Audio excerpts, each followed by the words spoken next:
আসসালামু আলাইকুম রহমতুল্লাহি ওয়া বারাকাতুহু। হাফিজ আইটি পয়েন্টের তরফ থেকে সকলকে আন্তরিক অভিনন্দন। প্রিয় বন্ধুগণ, আজকে আমরা একটি কাজ দেখব। সেই কাজটি হচ্ছে আমরা এই সেটটিকে হার্ড রিসেট মারব। সো আমরা হার্ড রিসেট মারার আগে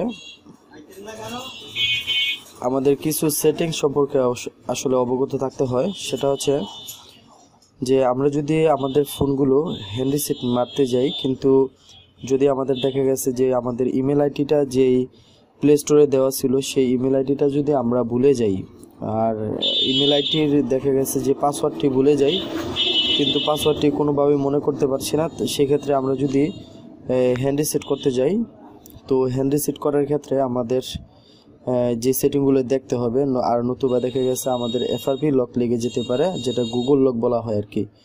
তো আসলে মূলত এই গুগল লক থেকে বাঁচানোর জন্য এই কাজটি দেখানো। আর এটা হচ্ছে একটি লেনোভো একটি সেট, যে লেনোভো সেট K11 একটি সেট মডেল, লেনোভো K11 একটি মডেল। তো আসলে সেটিংগুলো সব একই রকম হয়ে থাকে, এই জন্য আর কি দেখাচ্ছি আপনাদেরকে। আপাতত এটা দিয়ে দেখলে ইনশাল্লাহ কাজ হয়ে যাবে আপনাদের। সেম একই রকম, কিছুটা ভিন্নতা হতে পারে। তো এটা প্রথমে যেই কাজটা করতে হবে আপনাদেরকে, এখানে আপনারা আগে আমাদেরকে সিস্টেম বের করতে হবে। হ্যাঁ, এটা দেখো এই সিস্টেম এখানে অনেকের নিচে থাকে। তো সিস্টেম মানে আমি মোবাইলের মডেল নাম্বারটি জানার জন্য চেষ্টা করছি আর কি। অ্যাডভান্সে দেখি, আমরা ক্লিক করে অ্যাডভান্সে ক্লিক করলাম অ্যাবাউট ফোন। তো অ্যাবাউট ফোনের ভিতরে এখন আমাদেরকে কিছু ইনফরমেশন চেক আপ করতে হবে, রেগুলার ইনফরমেশন। তো আমাদের এখানে মডেল দেখাচ্ছে, তারপর সিস্টেম আপডেট, এটার ভিতরে ক্লিক করে বা অ্যাবাউট ফোনে ক্লিক করলাম। অ্যাবাউট ফোনে ক্লিক করার পরে আমাদের আইএমইআই নাম্বার সহ তারপর বিভিন্ন যেই ভ্যালিড নাম্বারটি আছে এখানে আমরা 7 বার প্রেস করব। 7 বার হয়ে গেলে তখন আমাদের কীরকম দেখা হবে, নিচে ব্যাগে চলে আসলাম।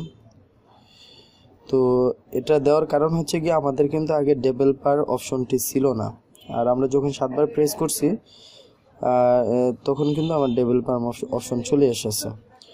তো ডেভেলপার অপশন আসার পরে আমাদের এখানে allow the bootloader to be unlocked, OEM unlocking, এই অপশনটা বন্ধ থাকবে, এটাকে চালু করে দিতে হবে। তো এটাকে এনাবেল করে দেব। আর যদি আপনাদের ফোনে পাসওয়ার্ড থাকে তাহলে পাসওয়ার্ড চাইবে, তারপরে এনাবেল হয়ে যাবে। তো এটা দিলাম। এটা দেওয়ার পরে আমরা এখন এটাকে হ্যান্ড রিসেট করব।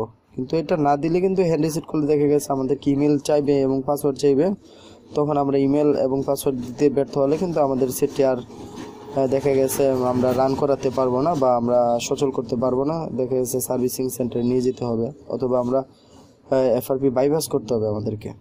যাই হোক, তো এখন আমরা এটাকে আমরা যে কাজটি করবো সেই কাজটি হচ্ছে আমরা এটাকে হ্যান্ড রিসেট দেবে। হ্যান্ড রিসেট কোথা থেকে দিতে হবে, ব্যাকআপ। তো ব্যাকআপের মধ্যে থাকবে, এক এক মোবাইলে আসলে এক একভাবে থাকে, তো এগুলা দেখে দেখে করতে হয়। ব্যাকআপ নাও, সরি এখানে নাই। তো network restore option, reset option এখানে পাবেন। হ্যাঁ, reset option, erase all data factory reset, right. তারপরে এখানে আমাদের হাফিজ বলছিলেন এদের gmail.com, আমাদের reset phone, erase everything, everything আমাদের কাজ হয়ে গেছে। এখানে আরেকটি কথা হচ্ছে কি, আপনাদের ইরেজ এভরিথিং এর ভিতরে আপনি ক্লিক করার পর অনেকের দেখবেন ইরেজ এভরিথিং এ কাজ করতেছে না। যদি কাজ না করে তাহলে বাটন প্রেস করে আপনাদেরকে হ্যান্ড রিসেট দিতে হবে। যাই হোক বন্ধুগণ, আমাদের এই ছিল হ্যান্ড রিসেটের একটি ভিডিও। আর ভিডিওটি দেখে যদি আপনারা কোনো কিছু শিখতে পারেন তাহলে অবশ্যই আমাদের চ্যানেলকে সাবস্ক্রাইব করবেন এবং আমাদেরকে কমেন্ট করে উৎসাহ প্রদান করার জন্য আন্তরিকভাবে আপনাদেরকে বিনীত অনুরোধ জানাচ্ছি। তো যাই হোক, সকলে ভালো থাকেন, আল্লাহ হাফিজ।